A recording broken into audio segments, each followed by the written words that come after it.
What is up, everybody? This is Maximilian, and sadly we are not going to be able to get to the gym today. I tried to cram it in there, but I realized I had been going on for well over 15 minutes, so the gym's not quite happening, but we did manage to get all the excess trainers out of the way, as well as the Kimono girls, which we're going to take care of right here.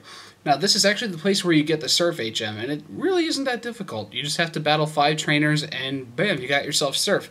Way easier than it was in the first generation. However, I wouldn't take their Pokemon lightly. These people all have one of each of the 5 evolutions of Eevee, and they are not to be underestimated, especially at this point in the game, because the special power of, or not really the special power, the special stats of the Eevee evolutions are actually quite good. So if anything typecasts remotely well, then it's going to do some damage to you. And if it's super effective, then just, well, good luck. There's just no hope for you. So, with that having been said, be cautious, but at the same time, play it smart. You shouldn't have too much trouble with them. They're all at level 17, and by now, if your party looks anything like mine, you should be okay. So, that's all I got to say about that. It really isn't too difficult. After you're done, talk to the old guy at the bottom. I guess he's in, like, the center of the map. He's got the Rhydon next to him. You go talk to him and be like, oh, you're amazing, and then you'll get the Surf HM.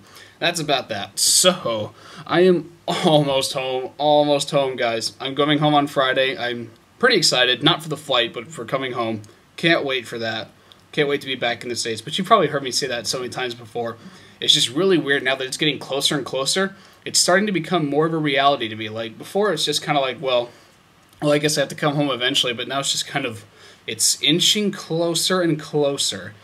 And I just, I don't know, it's just kind of taken me by surprise that I've actually been here for 4 months. So it's coming a bit of a shock to me, but at the same time, I'm definitely ready to go home.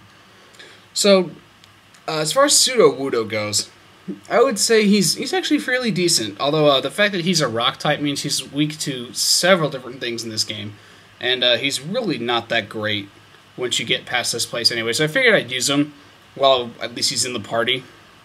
Because, you know, you might as well make use of your 6th Pokemon if you're going to have one in there. I'm going to get a different one, so don't worry about that. We're not going to use Pseudo-Wudo much longer, because, at least from what I've been hearing from you guys, not too many people really care that much for him. So we're going to dump him in the box where he can rot for the remainder of his days. Poor Pokemon. Let's see, what else is going on in Ecruteak? Aside from the gym leader, which I failed to get to this episode, I apologize for that. Almost got there, but didn't quite make it. I beat every trainer in the gym except the gym leader. Go figure. So, I think what we'll do next episode is we'll take care of the gym leader. That shouldn't be too difficult. Although ghost Pokemon can get really annoying, especially if they know Confuse Ray. So we'll leave that one up to fate. And then after that, we get to go in, like, I guess what's called the Abandoned Tower. I have no idea what it's exactly called, but that's the place where we're going to let the beasts free. And maybe we'll run into one eventually, I'm not sure. I might run into one by happen chance, although I don't think I'm actually going to be searching for them deliberately at this point in the game. Because there's still quite a lot that we actually have to do before we can reasonably have a chance at catching them. So we might as well go ahead and bide our time here. Just go ahead and wait for everything to play itself out. So, as far as I can tell, well, I guess I wouldn't say correct me if I'm wrong, because then all the people who voted the other way around would say that I'm wrong. But from what I could tell, you guys would much rather have me get Umbreon first. So I'm going to go ahead and get Umbreon. I don't know if it's actually strictly more powerful than Espeon, because both of them are actually pretty good. At least in comparison to Flareon. In my opinion, at least Flareon was the worst of the 5. It was the worst of the 3 back in the day, and I think it pretty much still is.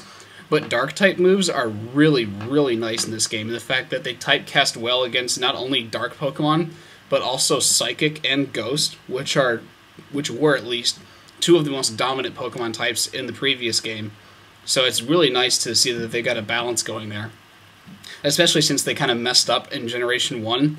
And apparently, actually it wasn't apparently, it was supposed to be that Ghost-type moves were supposed to be super effective against Psychic. However, they've conveniently screwed that one up, and it ended up being that Ghost-type moves did nothing to Psychic-type Pokemon. So Psychic-type Pokemon were virtually invincible, because the only thing that really was super effective against them were Bug-type moves, and I think the only one, at least, that I can remember being a strictly Bug-type move was Leech Life. So basically, unless you had a Zubat, and even then it would die because it's a poison type. You basically had no chance against an Alakazam. So I'm glad that they actually had that balanced and worked out in this game. Umbreon, at least in my opinion, looks a lot cooler. Like, the whole purple Eevee with the split tail is kind of interesting. It's kind of reminiscent of Mew, but I mean, at the same time, Umbreon just looks like a badass. Because he just is. Like, black and gold is such a sick color combo for any of them. Although, to be fair, Jolteon is still my favorite by far. He just takes the cake. So, that is that. Going to get Umbreon eventually. I can't remember exactly when we get Eevee in this game. So, when it comes time to actually go ahead and take care of it, remind me so I can focus on actually raising it only at night.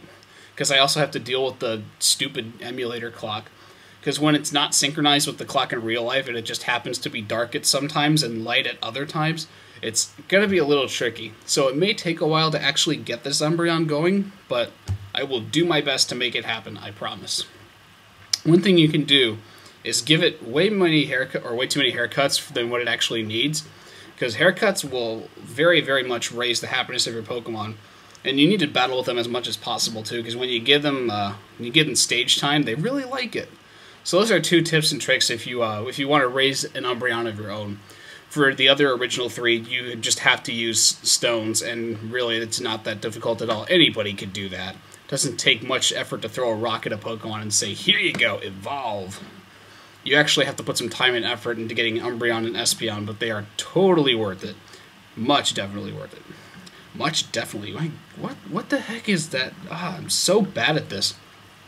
That just sounded so incredibly stupid, I don't even know what to say. I'm just dumbfounded at my sheer stupidity. Forgive me, guys. I shut my mind off about a week ago when my exams were over, so if I say anything stupid, that's why.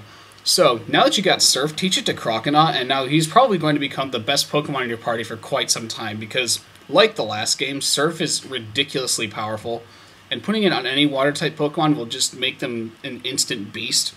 So go ahead and throw that on Croconaw, and let him just run train over everybody you run into for the next...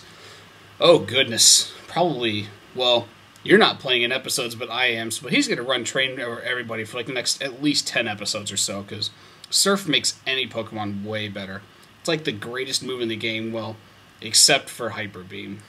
I have that special place in my heart for Hyper Beam, even though it's like, you know, kind of bad in the fact that you could easily get away with one hit killing them with a different move, and you don't have to risk recharging if it doesn't kill them all the way.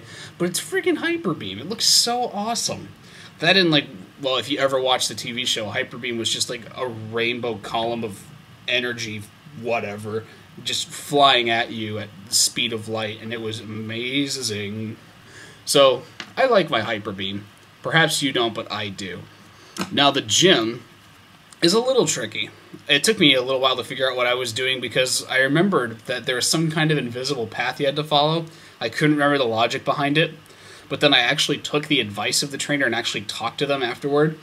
Really, the only thing you have to remember is that you need to walk directly into the line of sight of the trainer. And as long as you stay within the line of sight of the trainer and then continue a path directly to, I guess, where the spot right in front of the next trainer would be, then you'll figure out the path. I think the clue they gave was that the path lies right before our eyes. So basically just look right where they're looking and you'll have no trouble getting through the gym. And if you want like a quick way to get out of it, just like run around randomly, or just like go somewhere where they're not, and you'll teleport back to the beginning.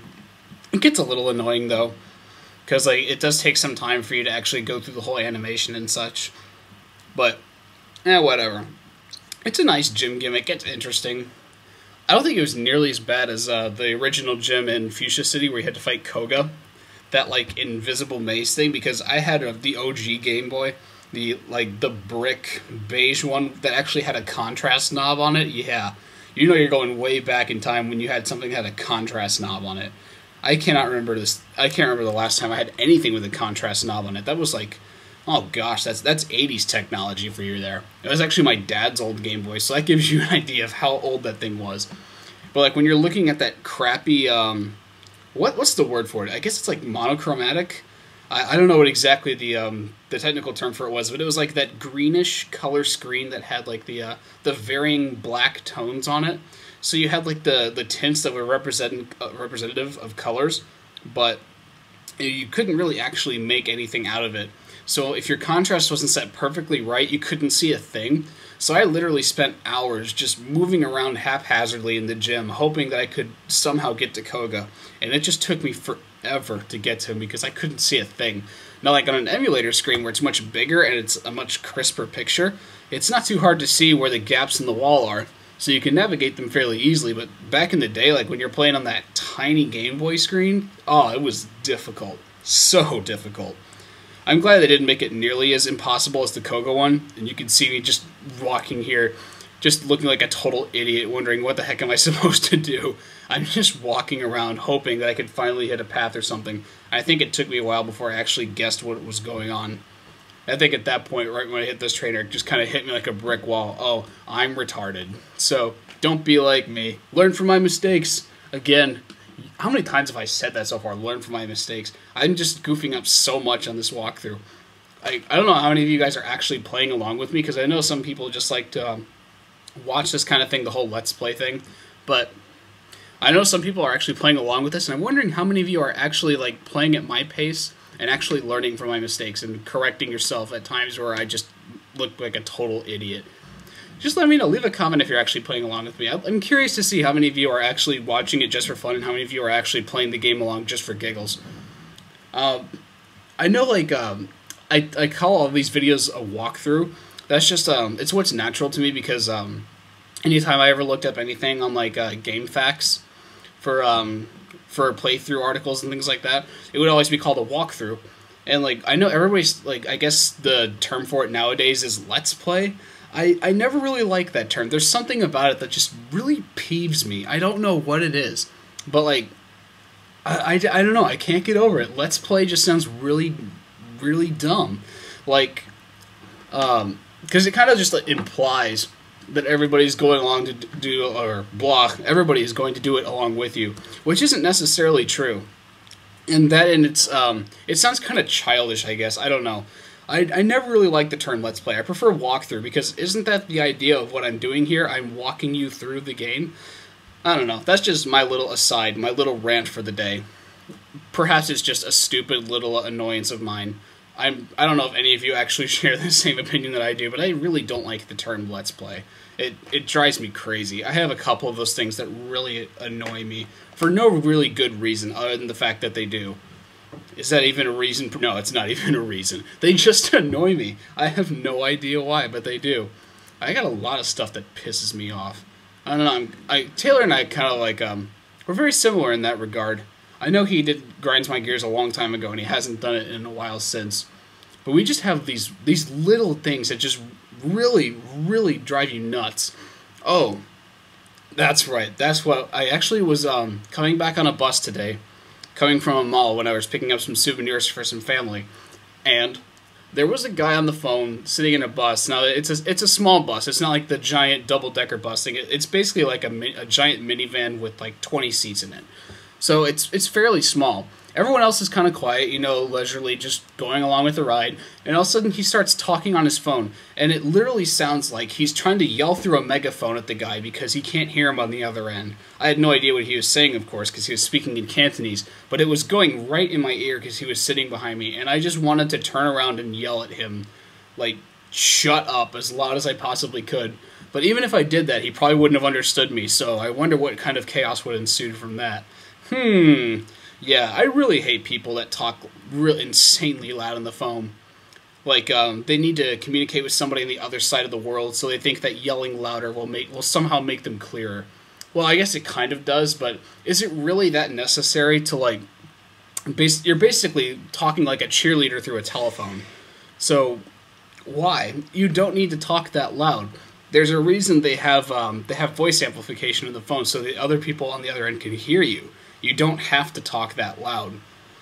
And no, talking that much louder doesn't mean that your point gets across any clearer.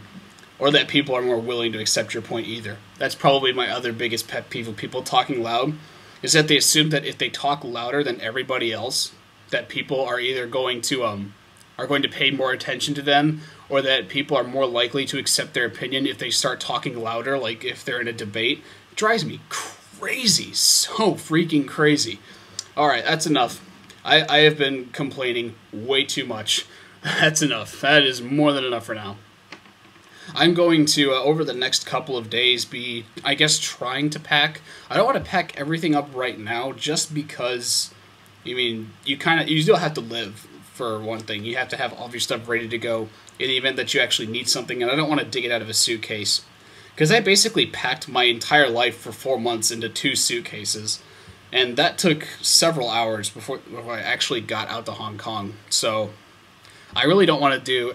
I want to wait like until the absolute very last minute to do it, but at the same time, like I kind of want to be able to plan ahead, just because I don't want to be rushing to get my stuff packed at the very last minute.